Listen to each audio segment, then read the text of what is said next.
Well, joining us from Rio de Janeiro is Glenn Greenwald. He's a former constitutional lawyer and civil rights litigator. He's now contributing editor at Salon.com. I mean, is that it, Mr. Greenwald? The Obama administration, despite the marvelous speeches we've heard and so forth about new relationships with the Islamic world and the rest of the world, for that matter, thinks it's probably best just to keep its head down right now. Is that really what's going on?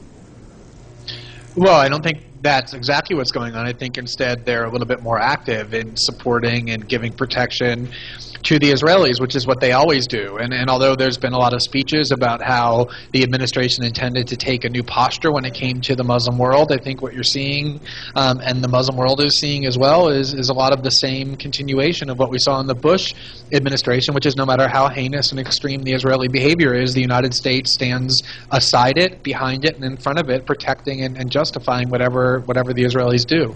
But this is an incident that has unified countries around the world, in Europe and Asia and the Middle East and so forth. President Obama must see that. I mean, is the domestic really so the primary concern right now? Is that perhaps it?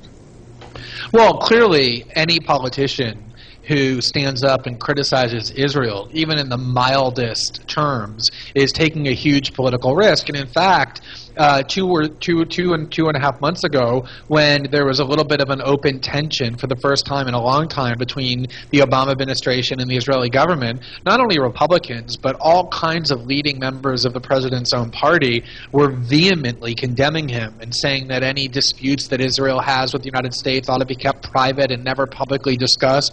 So it is true that there is a huge political price to pay for any politician, including President Obama, to be seen as being adversarial in any way to what the Israelis do. So it's hard to know, is Obama really being driven by political fear and cowardice? Is he driven by the fact that he really supports the Israelis, or is it both? But whatever it is, it's not difficult to see that the Obama administration is giving its full-fledged protection to the Israeli government again.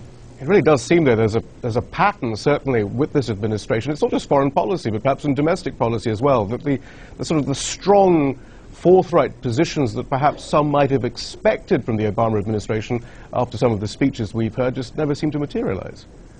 Well, if you look at what the president said when he was campaigning about, for example, the Bush administration's policy on terrorism and civil liberties, it's a completely different universe from what the president, as president, has actually done. I mean, not only is Guantanamo still open, but all kinds of civil liberty abuses, from indefinite detention to extreme secrecy to protect what the executive branch is doing, to denying Bagram detainees the right of habeas corpus, has been embraced and defended by the Obama administration. And you can go down the line, as you just suggested, in instance after instance where Obama, the candidate, said that he rejected certain policies, and yet Obama, the president, has embraced those very policies.